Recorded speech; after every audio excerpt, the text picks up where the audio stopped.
tell me a bit about what the concept for the Activate Fund was when it was created, and then how that mission has kind of shifted now throughout the pandemic. We announced the Activate Fund opportunity initially at our launch in June of 2019. And really, what this is about is twofold.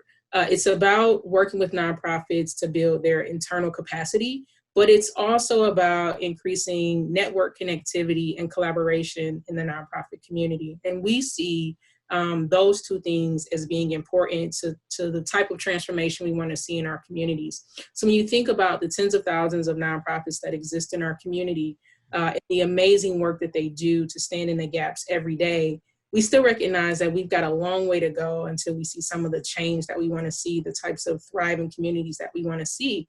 So that means that we have to have a really nuanced and holistic approach to how we address it. And so for us, we really had two components to the Activate Fund. The first were the capacity building nonprofit fundamental grants. Those were grants up to $50,000 for organizations to address a capacity building need within their org.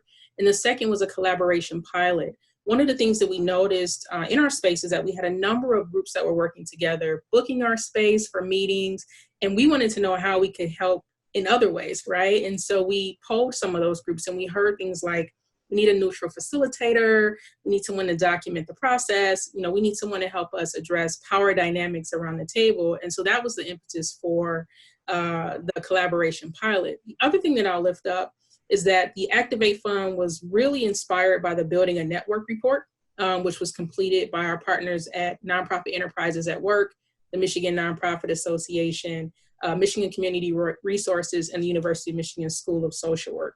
And that approach, that holistic approach, but also a focus on social and racial justice as a means for social transformation, really created the inspiration for the fund.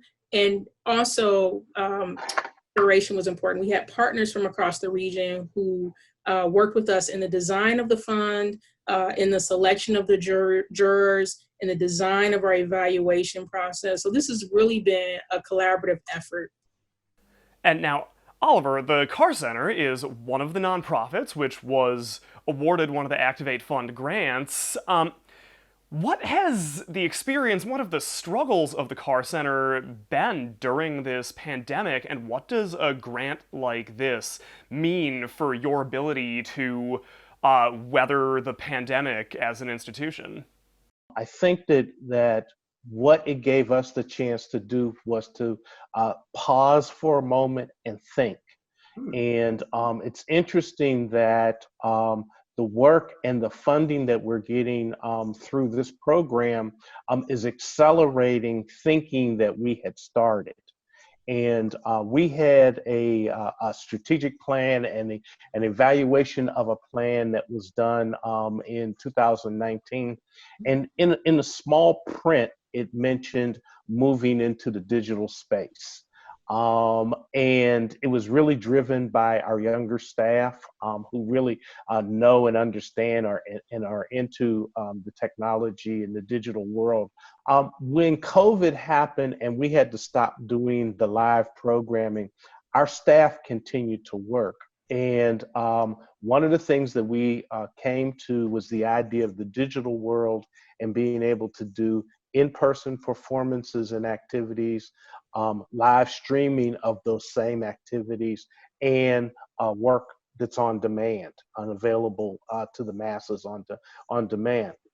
This grant happened and it afforded us the opportunity of outfitting the new performing studio within the Carr Center Contemporary, our space in the Park Shelton, to be able to put a broadcast studio into that space in both the gallery and the performance studio. And now with this grant, we can do live stream, and on demand.